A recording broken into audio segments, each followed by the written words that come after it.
As we continue our journey into the depths of the mind and its profound impact on your success, both personal and professional, whether you're trying to sell a client on a new product or an increased service, or your kids on a bedtime, we now turn our attention to a concept that often elicits discomfort, yet holds the seeds of extraordinary growth. Failure. In our culture, failure is often viewed as a negative, a mark of inadequacy, a reason for shame. But what if I told you that failure is not an ending, but rather a beginning, a catalyst for transformation, a stepping stone towards greater heights? In the realm of sales, failure is inevitable. Some of you need to hear that again. Failure is inevitable. You will not make every sale. You will not close every client. And believe you me, if you haven't realized this already, you do not want every client. You will face rejection, setbacks, and disappointments. Deals will fall through. Prospects will say no, and our carefully crafted strategies may not always yield the desired results. It is in these moments of perceived failure that we have the opportunity to learn, to adapt, and to evolve.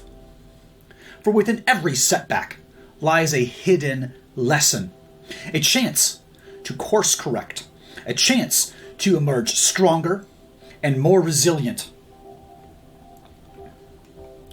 Think of failure as a feedback mechanism, a signal that something needs to change. Perhaps our approach needs refining.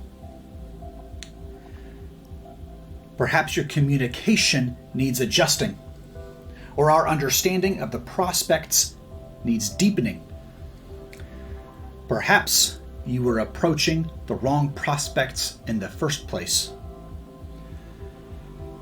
Instead of succumbing to discouragement or despair, we can choose to embrace failure as a teacher. We can ask ourselves empowering questions. What can I learn from this experience? How can I grow from this setback?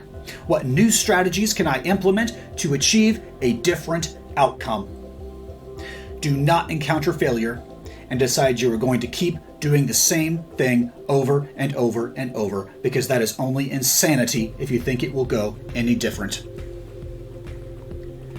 By reframing failure as an opportunity for growth, we transform it from a stumbling block into a stepping stone.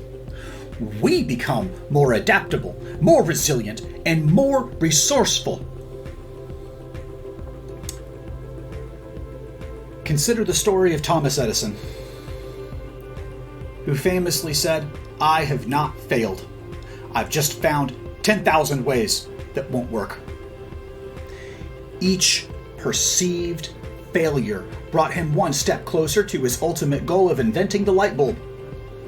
In the world of sales, every no we receive brings us closer to a yes.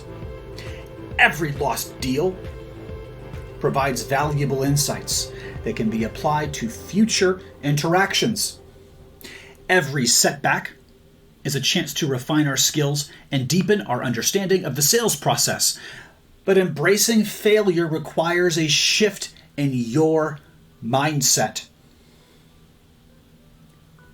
As long as you see failure as the destination and not as the journey, you will be stuck. This demands that you let go of your fear of judgment, the need for perfection, and the aversion you have to discomfort. It calls upon us to cultivate a spirit of curiosity, a willingness to experiment, and an unwavering belief in our ability to learn and grow. Consider this. If you find yourself stuck, and you've been stuck, you might be addicted to being stuck. You are carrying guilt or shame, and you have become addicted to those emotions. And if you become successful, it will feel weird. And you will find a way to bring yourself back to these lower emotions of guilt and shame.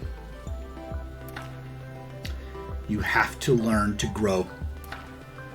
As we navigate the inevitable ups and downs of our lives, both personal and professional,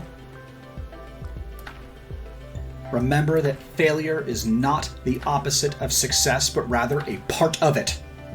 It is through our failures that we discover our strengths, develop our resilience, and ultimately achieve the success we desire. It is also through our failures that we develop honest compassion. So the next time you encounter a setback, embrace it with open arms and ask yourself, what can I learn from this? Then, with profound new wisdom and determination, rise from the ashes of failure and soar to new heights.